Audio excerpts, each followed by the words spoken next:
We got to take care of our own. Thanks. Look. The mayor of New Orleans, Ray Nagin, is on his way to take the measure of the misery in the worst American disaster in 100 years.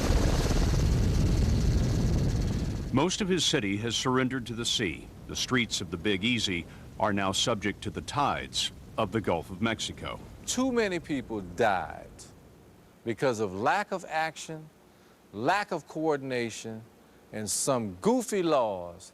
Bureaucracy. Bull crap. When people are dying, bureaucracy should be thrown out of the water. The oldest are barely out of college, the youngest still in grade school.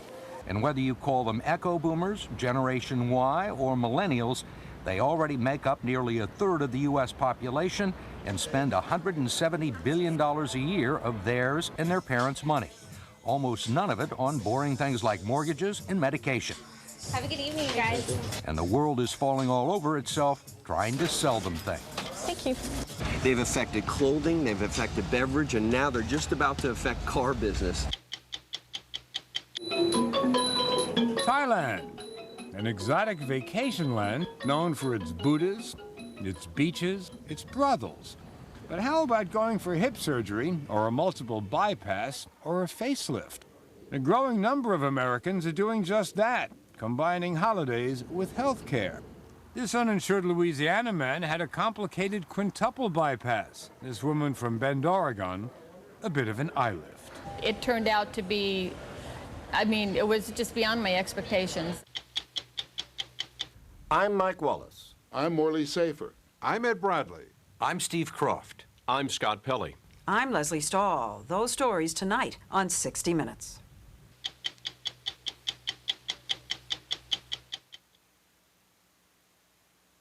This Labor Day weekend, I get 3 days to roll out a masterpiece. You can at the Home Depot, where you'll find the largest paint color palette in America, plus great values on everything you need to paint your home from primer to paint sprayers. Right now, get $5 off 1-gallon cans of Glidden Evermore paint, interior or exterior.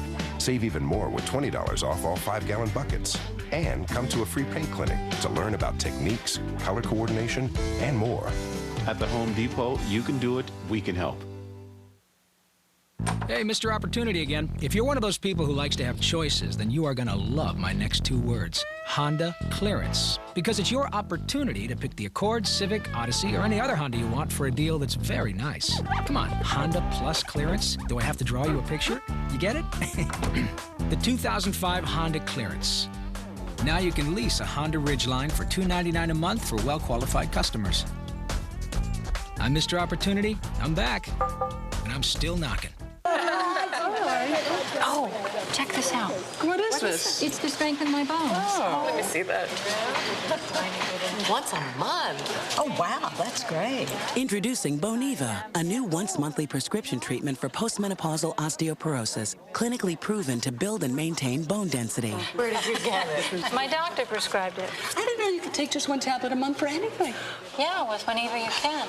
And unlike treatments you take every week, you only need Boniva once a month. All I can say is wow. Wow, once a month. Wow, look at that dessert. You should not take Boniva if you have low blood calcium, severe kidney disease, or cannot sit or stand for at least 60 minutes. Follow dosing instructions carefully. Stop taking Boniva and tell your doctor if you experience difficult or painful swallowing, chest pain, or severe or continuing heartburn, as these may be signs of serious upper digestive problems. You do the right thing to treat your osteoporosis. To build and maintain strong, healthy bones, ask your doctor about once-monthly Boniva. There's only one.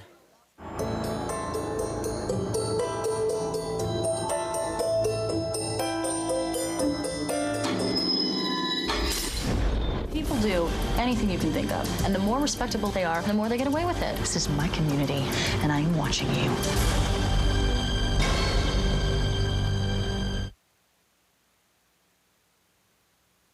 For the city of New Orleans, Hurricane Katrina was not so much a sudden calamity as a slow-motion catastrophe.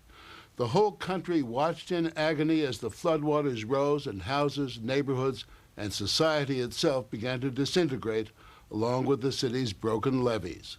60 Minutes correspondent Scott Pelley's been in New Orleans this weekend looking into how much of what happened was natural disaster and how much was man-made and avoidable. Well, all your guys, thank you. Got to take care of our own. Thanks. Look. The mayor of New Orleans, Ray Nagin, is on his way to take the measure of the misery in the worst American disaster in 100 years. Most of his city has surrendered to the sea. The streets of the Big Easy are now subject to the tides of the Gulf of Mexico. Every person is hereby ordered to immediately evacuate. 2 days before the storm, Nagin ordered the biggest evacuation in U.S. history. But he told us he never imagined his city would be abandoned, as he sees it, by the state and federal government. Nagin says communications failed and agencies dithered over jurisdiction while New Orleans drowned. Too many people died because of lack of action, lack of coordination, and some goofy laws that basically say there's not a clear distinction of when the federal government stops and when the state government starts. And if you have federal, if the federal government takes over, then you're giving up some powers, or if the governor don't ask the president and the president don't ask the governor. And it was just BS. Bureaucracy. Bull crap. When people are dying, bureaucracy should be thrown out of the water. You think people died because the relief was delayed? There's no doubt about it. I watched a guy jump from the Superdome yesterday. Just couldn't take it anymore. We have 2 police officers that have committed suicide. They couldn't take it anymore. This is hell. And to have this happen in the United States of America, in the state of Louisiana, and to not have immediate response, regardless of the laws, is tragic. You know what the national response authorities would say? It's a disaster. It's hard to get stuff in there. It's hard to fly the helicopters and the trucks in there. Man, I don't want to hear any of that. This is a national disaster on U.S. soil. And if we can deploy troops around the world, if we can deploy National Guards in a confined area, this is a small city. It's about 500,000 people. We're not talking about taking over a country. We're talking about 500,000 people, and with all the resources that this state and this country has, it should have gotten done quicker.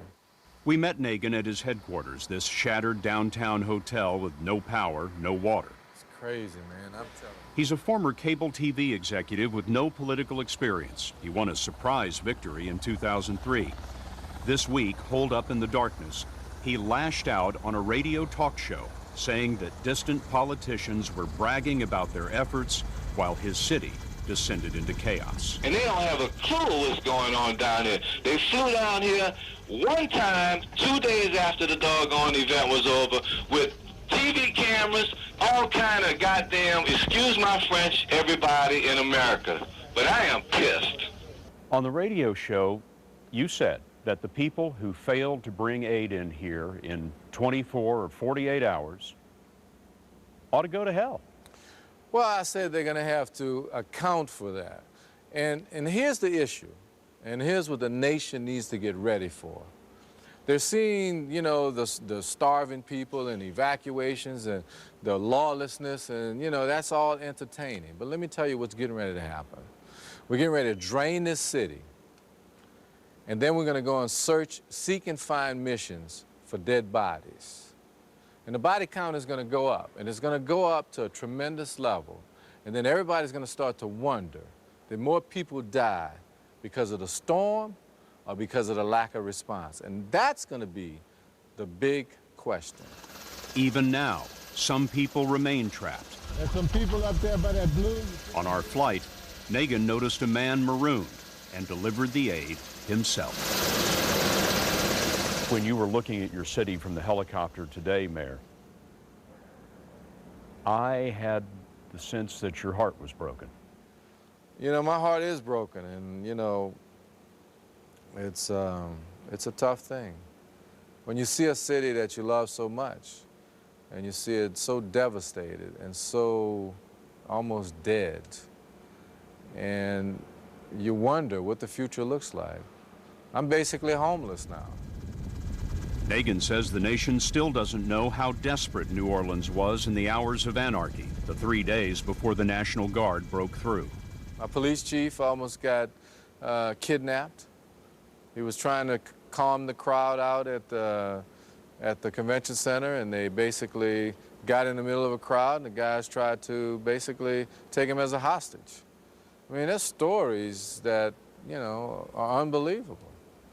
Police officers crying, screaming over the radio, "I'm under fire, help, I'm running out of ammunition."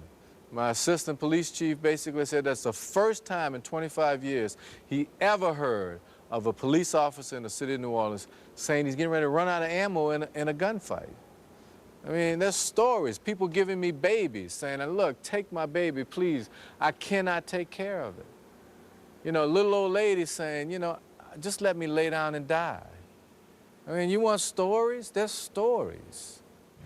You find a story on every corner when you walk in the dark, oily water downtown. It's strange to feel with your feet things you're used to seeing, things like curbs and flower pots.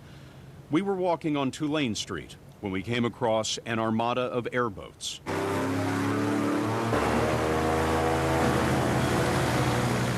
Where are you going? To the hospital? Down to the courthouse.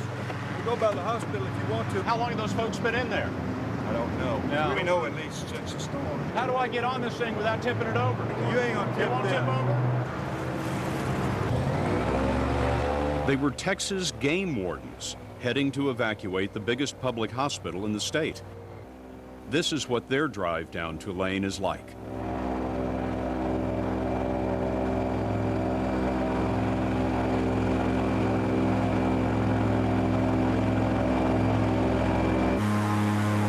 Here, the living have waited days for rescue, and the dead, of unknown names and numbers, wait in the debris still.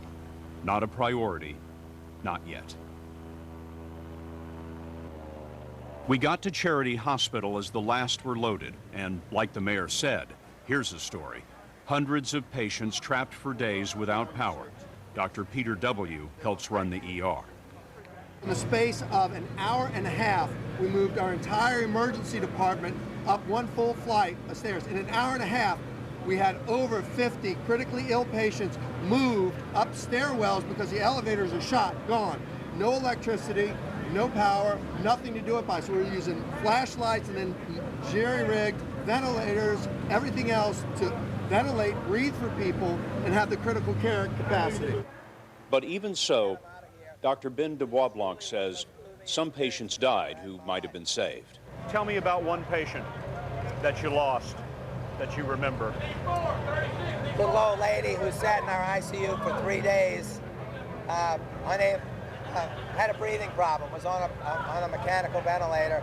Her husband sat with her 24 hours a day, and because the electricity was out, while he would sleep, he would fan her. He would just try to keep her cool, and he would drift off to sleep. We got her over to the heliport, to the top of the parking garage, and her vital signs began to deteriorate. And we knew that she was going to die. She died on the roof waiting for a helicopter. She died on the rooftop waiting for a helicopter. I haven't spoken to her husband. I don't even know where he is. I don't even know if he knows she's dead.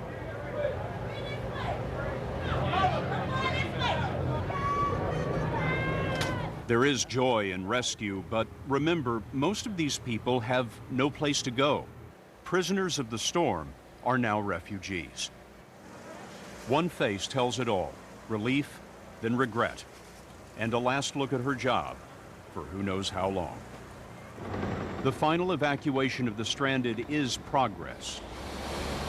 A huge military rescue thunders through the city under the command of Lieutenant General Russell Honore. I want that on the ground so the trucks can go get another load. Yes, sir. You can make that happen? I can make it happen, sir. You the man. Yes, sir. He's a man the mayor calls John Wayne. This is a complex problem. It's called a disaster. look up the meaning of a disaster. Sir, you understand the frustration that Americans felt all across the country when they were watching on television, people on their roofs, people at the convention center and at the Superdome for days. Oh, man. And people are saying, where's the Army? Where's the National Guard? Why has this taken so long?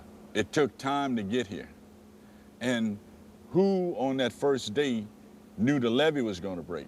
We are blessed in a way that those people made it to the dome. The dome was a blessing? It was a blessing. What would have been the opposite of the storm? They all would have drowned. We would have lost a hell of a lot more people. A hell of a lot more people would have perished. Right outside this hotel? Yes. There are bodies floating in the water? Yes.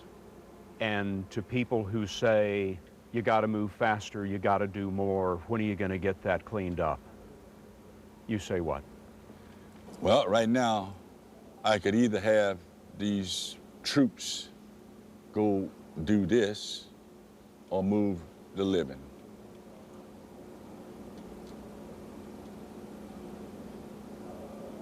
What would you do?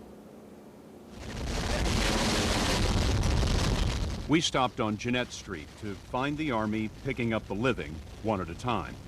The neighbors told us the soldiers wanted all the sick and injured brought to this intersection, so there they were, under the hurricane of a Black Hawk.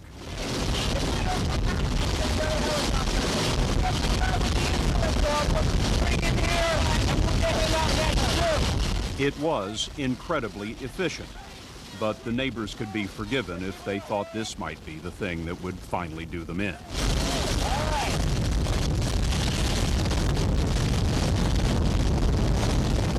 As people flew off Jeanette Street, across town sandbags were falling. Getting ready to drop, and away they go. And disappearing into one of 3 breaches that betrayed New Orleans to the sea. We learned something that surprised us here. Despite what you've been hearing, not one of New Orleans' levees failed.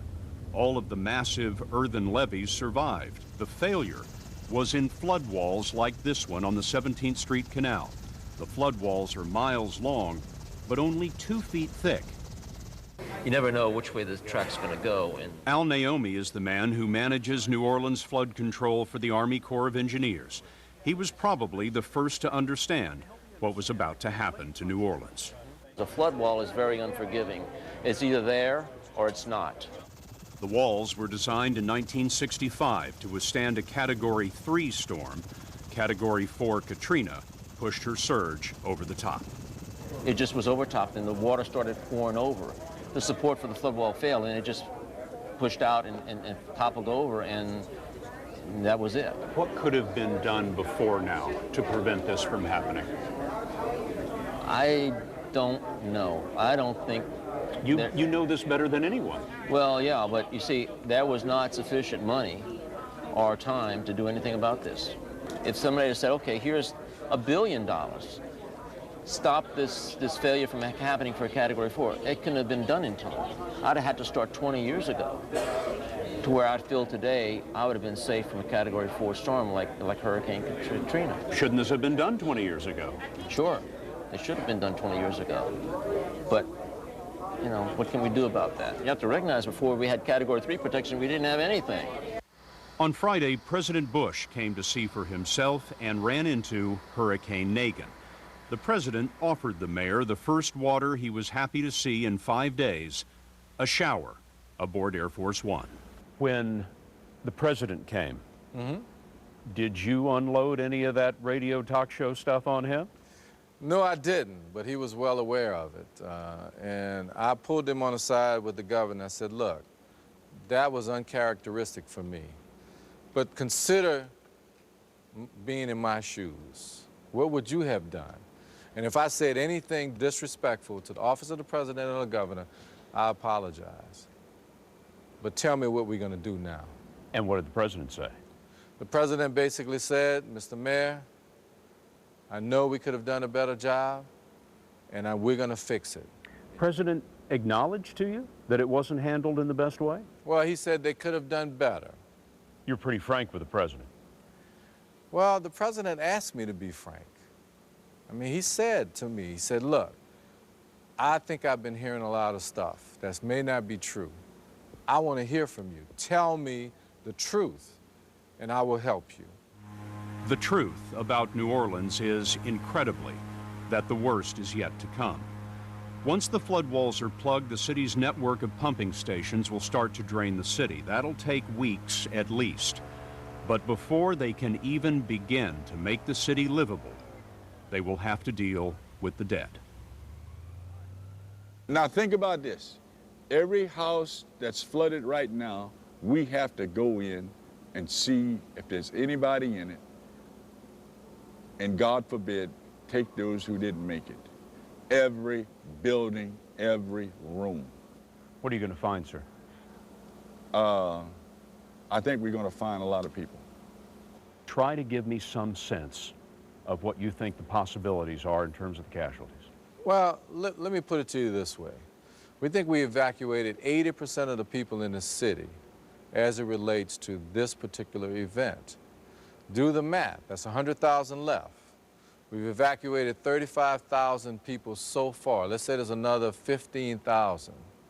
There's 50,000 people unaccounted for. Which number you want to pick? 5%? 10%? 15%? I don't know, but I think it's going to be significant.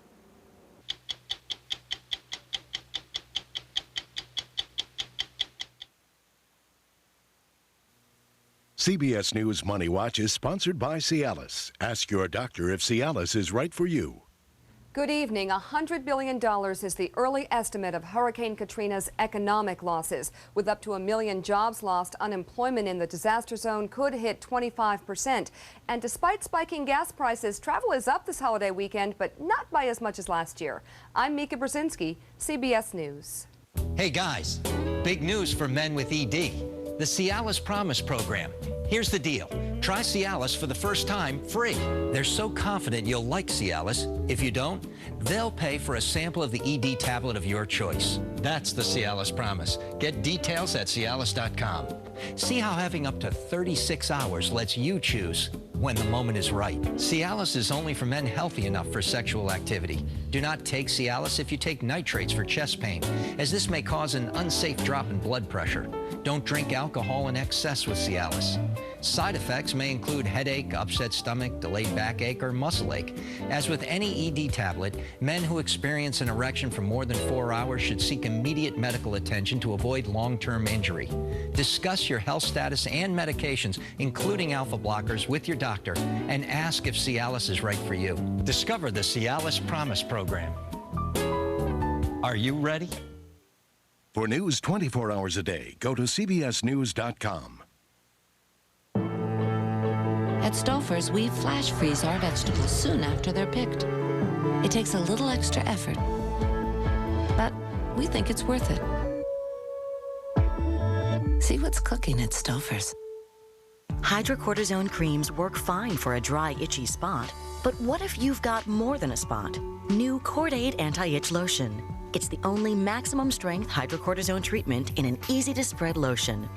Cordaid makes it better. If you have indoor or outdoor allergies, ask your doctor about something different. Singulair. While many allergy medicines block histamine, Singulair works differently by blocking leukotrienes, an underlying cause of allergy symptoms. And Singulair is now approved to help relieve both indoor and outdoor allergy symptoms for a full 24 hours. Side effects are generally mild and vary by age and may include headache, ear infection, sore throat, and upper respiratory infection. Singulair, a different way to treat indoor and outdoor allergies.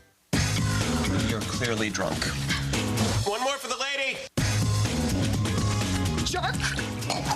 D. Wait for it. Nide!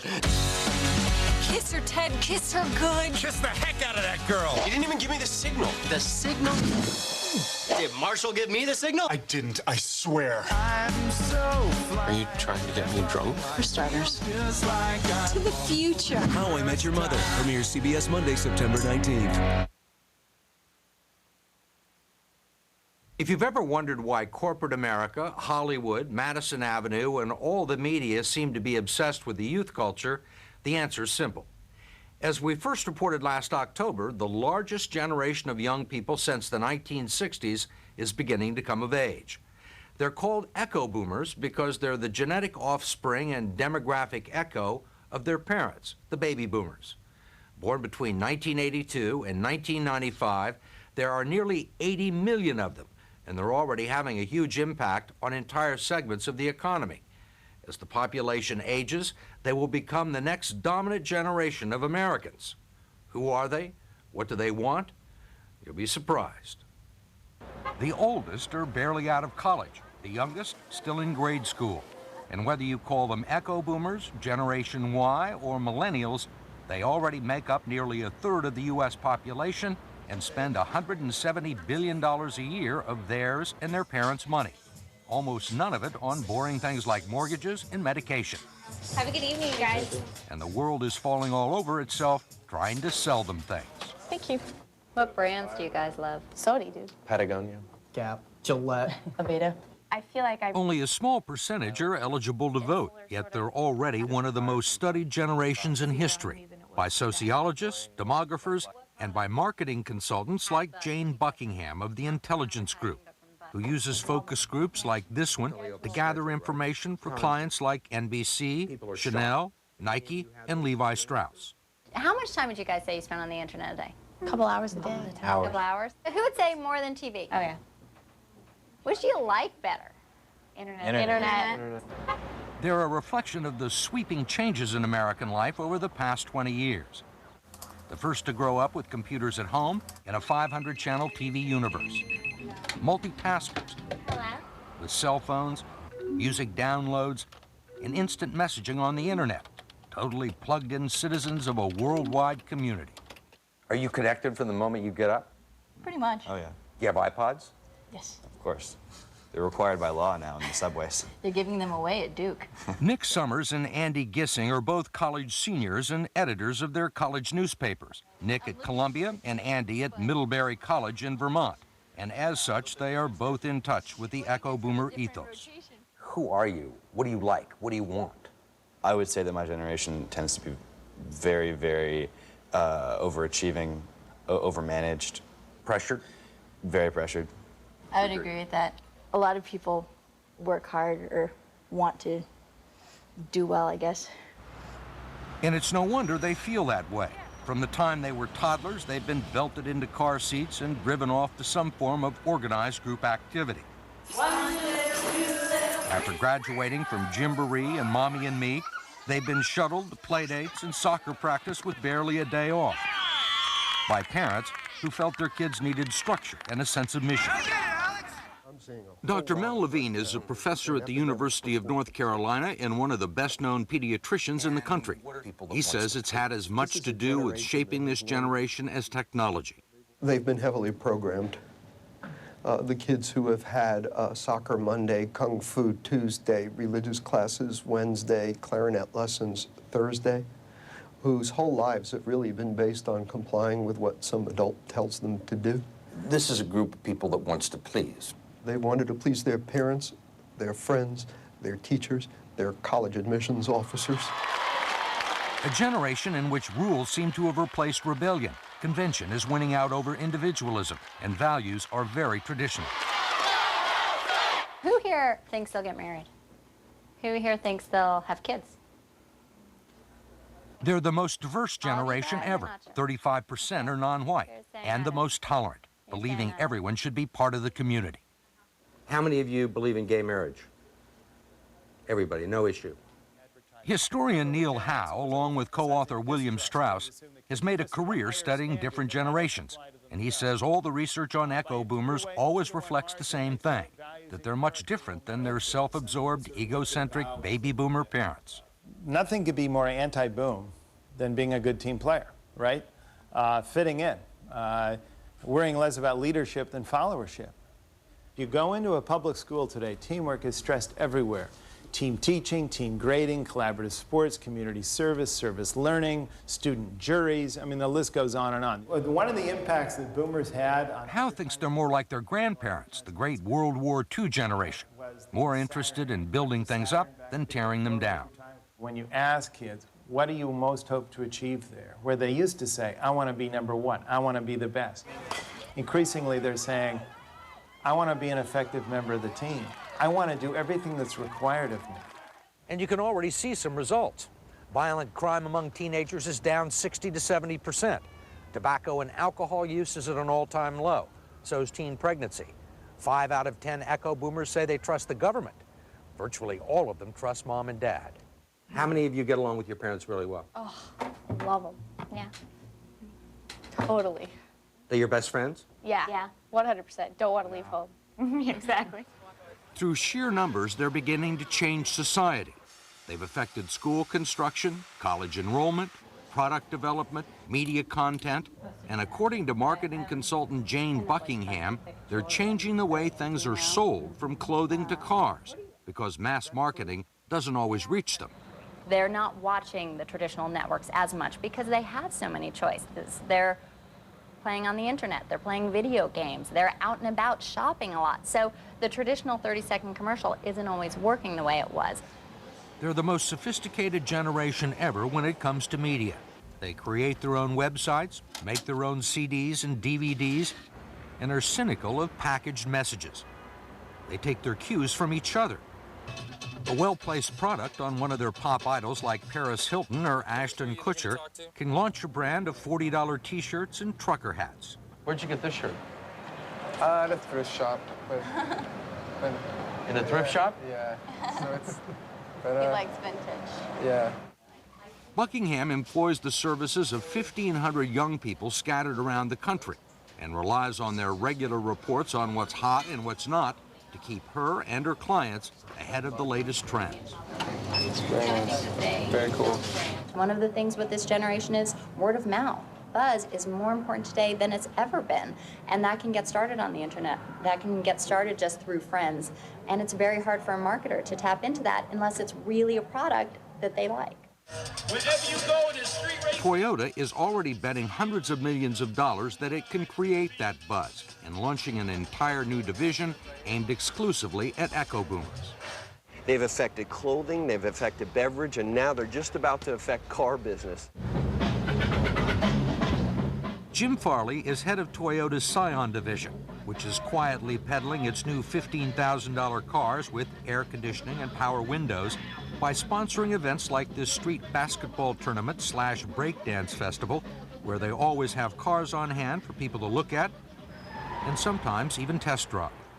People kind of just stumble on our product, and it's cool that way. And you do that intentionally? Absolutely. This is like regular car companies are on TV. This is our regular activity. This is how we expose our cars to young people. 70% of Scion's promotional budget is being spent on events like this one, only 30% on traditional advertising. And much of that is being spent on the internet, where echo boomers can fill out a Scion order form, customize their car with 40 different options, and drop off the form at the dealership without ever hearing a sales pitch. It's early yet, but Farley says Scion is meeting its sales projections. How big a wager is Toyota putting on this that it's going to be successful? Well, I think how we've looked at it, Steve, honestly, is that we can't afford not to do this. Echo boomers have their own television network, the WB, and their own stores with multimedia presentations, even disc jockeys to lure them inside the door. It's a generation used to being catered to. They are more protected. They regard themselves as collectively special because of the time in which they were raised. Why do they consider themselves special? Because they came along at a time when we started revaluing kids. During the 60s and 70s, the frontier of reproductive medicine was contraception. During the 80s and beyond, it's been fertility and scouring the world to find orphan kids that we can adopt. The culture looked down on kids. Now it vaunts kids, it celebrates them. They're the most watched over generation in history. Most have never ridden a bike without a helmet, ridden in a car without a seatbelt, or eaten in a cafeteria that serves peanut butter. Sometimes they don't know what to do if they're just left outside and say, well, just do something by yourself for a while. You know, they'll look around stunned, you know, as if, you know, what are we supposed to do now? As my mother used to say, go outside and play. Right. They are not told that. They are not told that. They're hovered over by what college administrators call helicopter parents. You need to hold mommy's hand. Protected and polished trophy children in every sense of the word. Everyone is above average. in our generation. Everybody gets a trophy at the end of the year. It's something you're used to, and you have the rows of trophies lined up on your windowsill or whatever. And parents feel as if they're holding on to a piece of baccarat crystal or something that could somehow shatter at any point. And so parents really have a sense their kids are fragile, and parents therefore are protecting them, inflating their egos, massaging them, fighting their battles for them. Dr. Levine, who is considered one of the foremost authorities in the country on how children learn, is now researching a book on young people entering their 20s. He's concerned that groupthink is stifling initiative, and because they've always been rewarded for participation, not achievement, they don't have a strong sense of what they're good at and what they're not. When a young person shows up at work today for their first job, what do they expect and what are they finding? They expect to be immediate heroes and heroines. They expect a lot of feedback on a daily basis. They expect great inflation. They expect to be told what a wonderful job they're doing. They're going to be sort of allowed to rise to the top quickly, that they're going to get all the credit they need for everything they do. And boy, are they naive. Totally naive in terms of what's really going to happen. Levine says that's not the only part of their cultural conditioning that's going to require an adjustment in the workplace. I talked to the CEO of a major corporation recently, and I said, what characterizes your youngest employees nowadays? And he said, there's one major thing. He said, they can't think long range. Everything has to be immediate, like a video game. And they have a lot of trouble sort of doing things in a stepwise fashion, delaying gratification, really reflecting as they go along. I think that's new.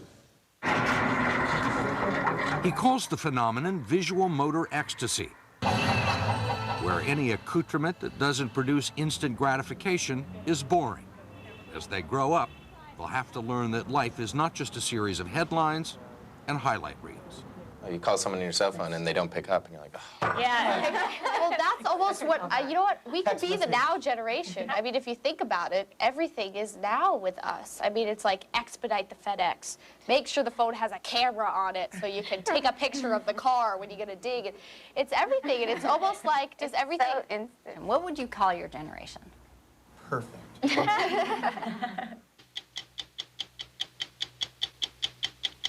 60 Minutes. We're always on CBSNews.com.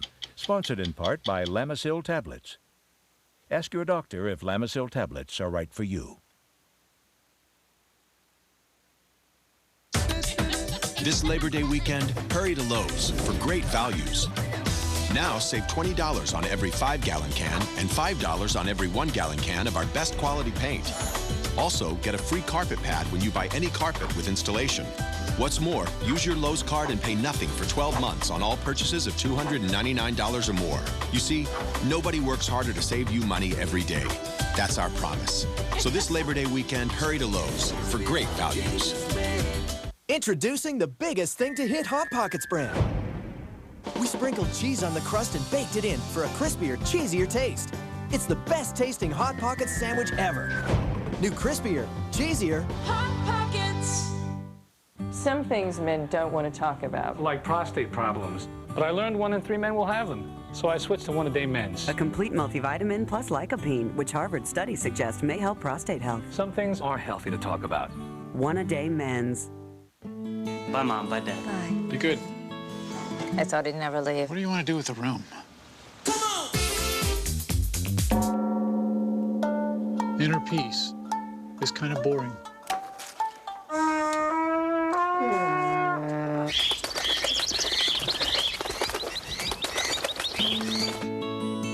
Just in case. Yeah, just in case. Stainmaster Carpet. Always stylish, always beautiful.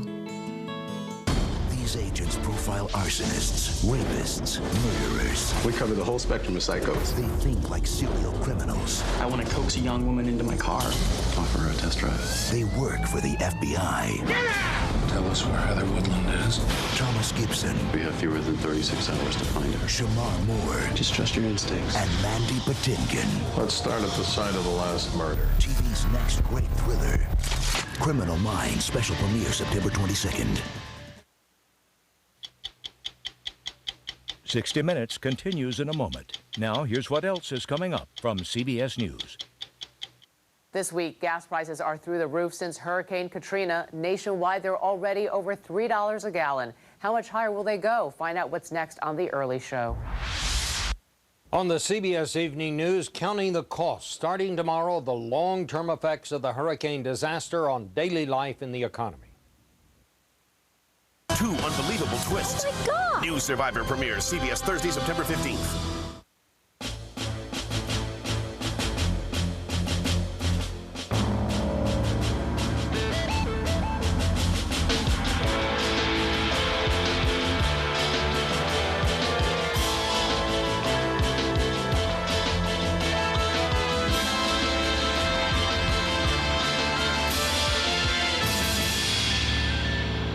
Well, hello. New. Low rates in Florida. Esserman Nissan says, get to the bottom line. Hi, I'm Chris Asmore, General Sales Manager at Esserman Nissan. Here's the bottom line. Giving you the best deal will be my top priority. Lease the 2005 Nissan Pathfinder. Bottom line, $235 a month. 2005 Titan. Bottom line, $195 a month. 2005 Altima. Bottom line, $85 a month. It's all happening at Esserman Nissan on the Palmetto and 57th Ave. Thousands more airlifted to safety in New Orleans at 11.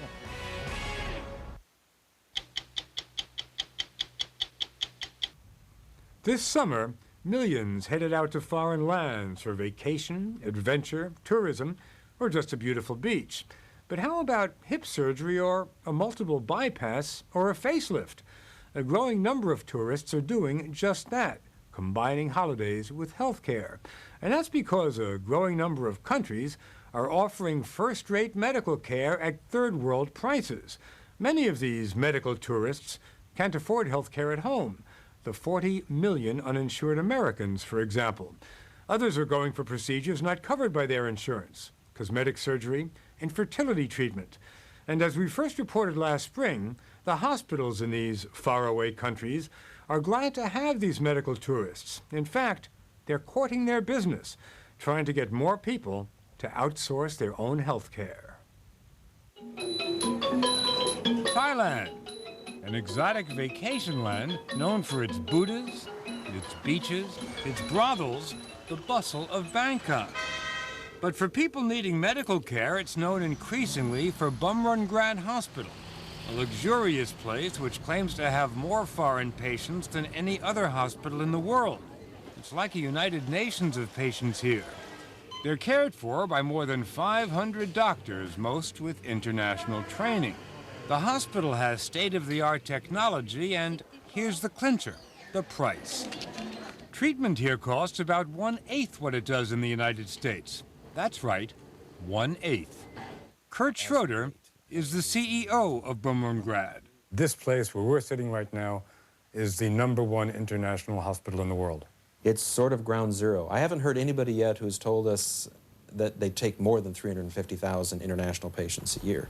One of them is Byron Bonnywell, who lives 12,000 miles away in Shreveport, Louisiana, where he owns and runs a campground for RVs. A year and a half ago, he had a heart attack, and his doctor told him he really needed bypass surgery. They told you you were going to die. Yeah, they did tell me I was going to die. You did not have insurance. Did not have insurance, no. Right. He estimates he would have had to pay over $100,000 out of his own pocket for the operation he needed, a complicated quintuple bypass. And did you actually decide not to do it? Yeah, I did.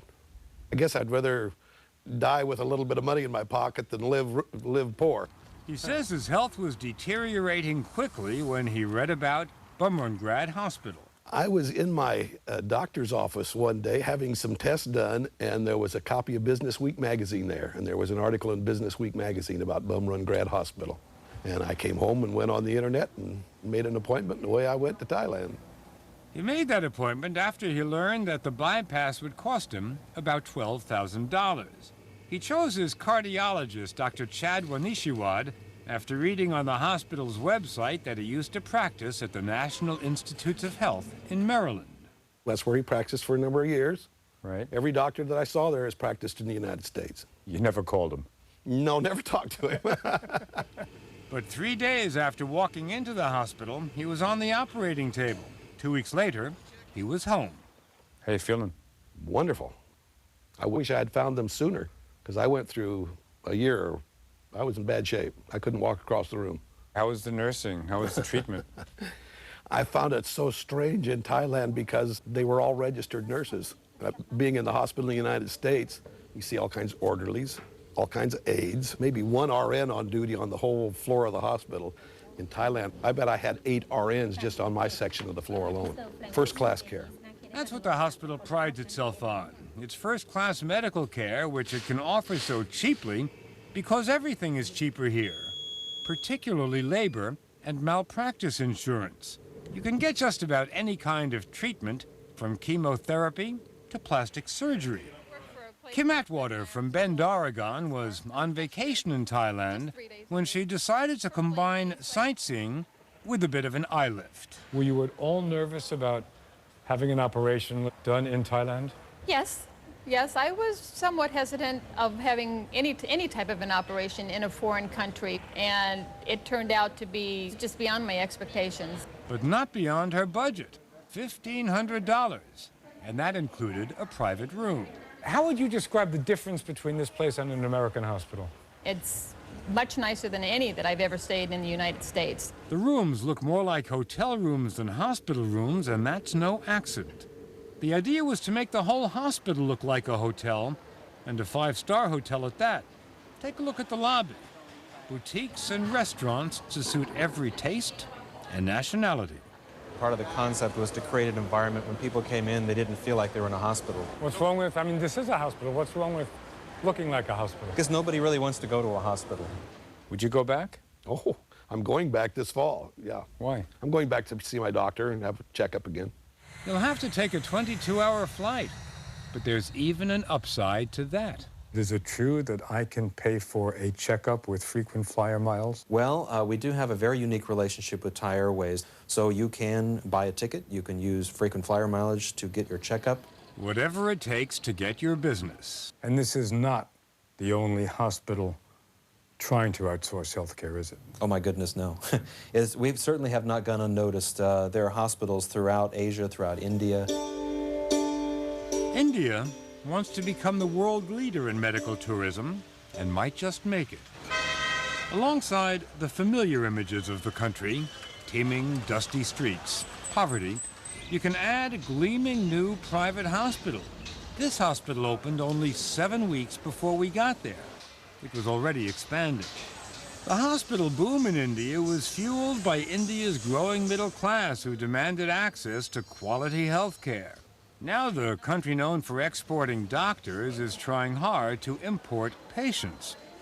The most important player is the Apollo Group, the largest hospital group in India, 3rd largest in the world. Anjali Kapoor Bissell is a director of Apollo's International Patient Office. Why is it important to get foreign patients here? It makes sense to establish India as sort of like the world destination for healthcare. That's the ambition, that India should become the world destination for healthcare, that's right. But why should foreigners come here? Well, it's even cheaper than Thailand for most procedures, with prices about 10% what they would be in the U.S. Stephanie Settlemeyer didn't want to spend the tens of thousands it would have cost her for the hip surgery she needed, and she didn't have insurance. So with her daughter by her side, she flew from Vero Beach, Florida, to the Apollo Hospital in Chennai. She'd never been to India before, but she already knew quite a bit about Indian doctors. My doctor actually in Vero Beach, she's an Indian doctor. So why not go where they come from? When you took this decision to come to India for surgery, did any of your friends back in Florida say, are you crazy? All of them. Hardly anybody said, oh, great idea. But she didn't come here just to save money. She came for an operation she couldn't get at home. It's called hip resurfacing, and it's changed people's lives. It hasn't been approved yet by the FDA, but in India, Dr. Vijay Bose has performed over 300 of them. He showed us the difference between a hip resurfacing and hip replacement, which is the standard operation performed in the United States.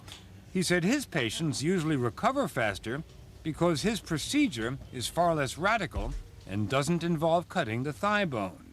Now that's a model of a pelvis, yeah, and that's the femur or thigh bone as we call it, and that's the hip joint. And hip replacement, unfortunately, this bone has to be chopped off. Instead, Bose fits a metal cap over the end, which fits into a metal socket in the hip. The result, he says, is that patients end up with enough mobility to do virtually anything. So my patients, play football, basketball, whatever you want, not a problem. Right crutch, then the left leg. Until the FDA approves it, the only way to have this operation in the U.S. is by getting into a clinical trial. But be warned, it isn't cheap. How much does it cost in the States? I believe it costs something from $28,000 to $32,000 US dollars. Between $28,000 and $32,000? That's correct. And here, what did it cost you? $5,800. Including food, service, nurses, the works. Private nurse after surgery. And feeling always that they were just totally attentive. If you rang the bell next to your bed, boop, somebody was there immediately. Sound too good to be true? Don't forget, it's at least a 20-hour trip. There is malaria in parts of India. Patients have complained of intestinal disorders, and if something goes wrong, you could end up suing for malpractice in an Indian court. And one could only wish you the best of luck. But Stephanie Settlemyer feels she's already had more luck than she had any right to expect.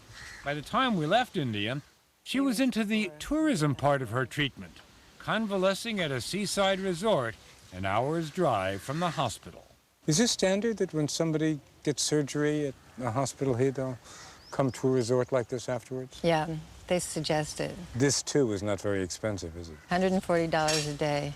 For you and your daughter? For myself and my daughter, including an enormous, fabulous breakfast that they serve until 10:30. I think a lot of people seeing you sitting here in what's usually called post-op and hearing your tales of what the op was like are going to start thinking about India. Yeah, and combining surgery and paradise.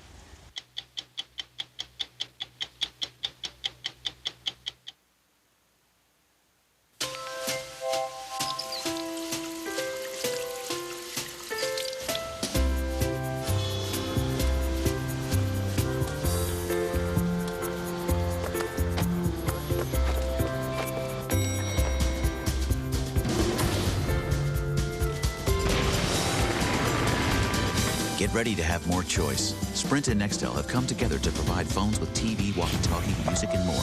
Sprint. Yes, you can.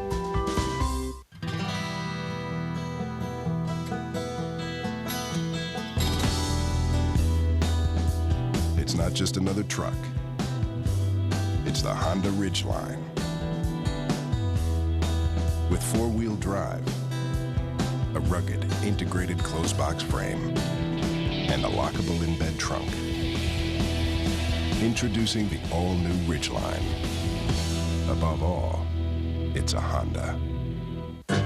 You shake my nerves and you rattle my brain. Sound the alarm. It's Applebee's all-you-can-eat fire-grilled riblets. But hurry in, because they're going fast. Eating good in the neighborhood. Hey, toilet here. Please stop the running. Not just the old handle jiggle. It's the oldest trick in the book. Don't tighten the screw up too tight or you'll crack the porcelain. Okay. Thanks, Tim. And don't forget to fix that chair. Ace, the helpful place. You're looking at an unidentified object entering Earth's orbit. Our first contact with a higher intelligence may be our last. People were themselves. Are you yourself? Now, these 6 people are investigating the signs and searching for answers. Any idea what we're seeing here? We're about to find out. Someone's trying to unzip our DNA strand. There's a war going on. You don't know what we're fighting. Threshold. Series premiere, CBS Friday, September 16th. More than 40 million viewers witnessed the stunning CSI season finale. Just when you thought it was over, it's just beginning. I think maybe Walter Gordon had an accomplice. This is between you and me. brace yourself for the case. Could be a Son of Sam thing. That will bring the CSI team together again. Thanks for coming back. CSI, the new season, September 22nd on CBS. See you in the morgue. One city, 5 friends, and the time of their lives. How I Met Your Mother, CBS, September 19th. This Labor Day weekend, hurry to Lowe's for great values. Now save $20 on every 5-gallon can and $5 on every 1-gallon can of our best quality paint. Also, get a free carpet pad when you buy any carpet with installation. What's more, use your Lowe's card and pay nothing for 12 months on all purchases of $299 or more. You see, nobody works harder to save you money every day. That's our promise. So this Labor Day weekend, hurry to Lowe's for great values. Start a new journey. Chart a new course.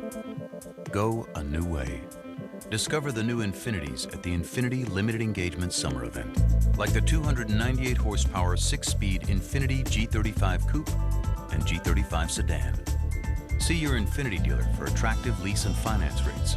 But don't wait too long. Infinity's limited engagement ends September 6th. Now get 1.99% APR on G35 sedans. Gunmen opened fire on construction contractors in New Orleans. At 11. I'm Morley Safer. We'll be back next week with another edition of 60 Minutes. Nothing was more important than treating my depression. And with Once Daily Wellbutrin XL, I feel like me again. And I have to say, it's nice that there's a low risk of sexual side effects. Wellbutrin XL effectively treats depression with a low risk of sexual side effects. It feels great to enjoy being around people again. Wellbutrin XL is not for everyone. There is a risk of seizure with Wellbutrin XL, so don't use if you've had a seizure or eating disorder, or if you abruptly stop using alcohol or sedatives. Don't take with MAOIs or medicines that contain bupropion. With the nicotine patch or alone, there is a risk of increased blood pressure, sometimes severe. To reduce risk of serious side effects, tell your doctor if you have liver or kidney problems. Anyone taking Wellbutrin XL should call their doctor right away if they have unusual changes in mood or behavior or thoughts of suicide. Antidepressants increase these thoughts or behaviors in children and teens. Once Daily Wellbutrin XL really helped me. It works for my depression with the low risk of sexual side effects. Ask your doctor about Once Daily Wellbutrin XL. Measles is a game you play and then you sing a song. Mumps are something that camels have. Some have 2 months and some have 1. Chickenpox is a park where chickens have fun. Most kids today don't have a clue about diseases adults remember, thanks to Merck scientists. We've invested billions to research heart disease and asthma. Now we're trying to make Alzheimer's, diabetes, and cancer history too. Merck, where patients come first. First, Benefiber revolutionized fiber by making it clear and tasteless. Now they've made it even easier to take by putting it in caplets. New Benefiber caplets. What will they do next? Benefiber makes taking fiber easier. Get the bottom line during Nissan's model year-end clearance. The bottom line on Nissan Pathfinder, Xterra, Murano. Plus, get 2% financing or $2,500 cash back on the full-size Nissan Armada. See your Nissan dealer now. Clearance time happens once a year, and that's the bottom line. Arthritis sufferers have had enough bad news lately. Here's some good news. Aleve is the #1 pharmacist-recommended pain reliever for arthritis for the 6th year in a row. Ask your doctor about the good news. Ask your doctor about Aleve. Victims of the hurricane need your help now. Call 1-800-HELP-NOW or visit redcross.org. CBS Cares.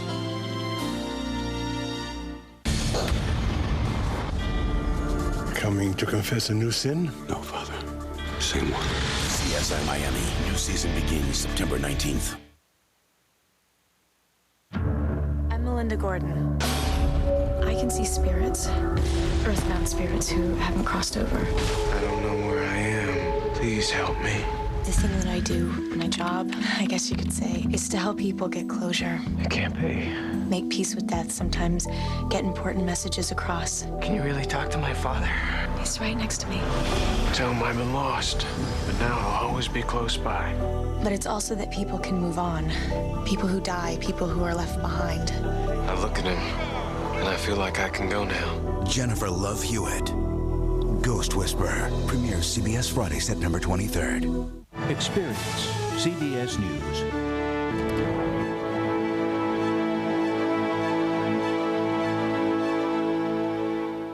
Tomorrow, it's an all-new Labor Day Late Show, and later this week, catch Gwyneth Paltrow and Jennifer Lopez.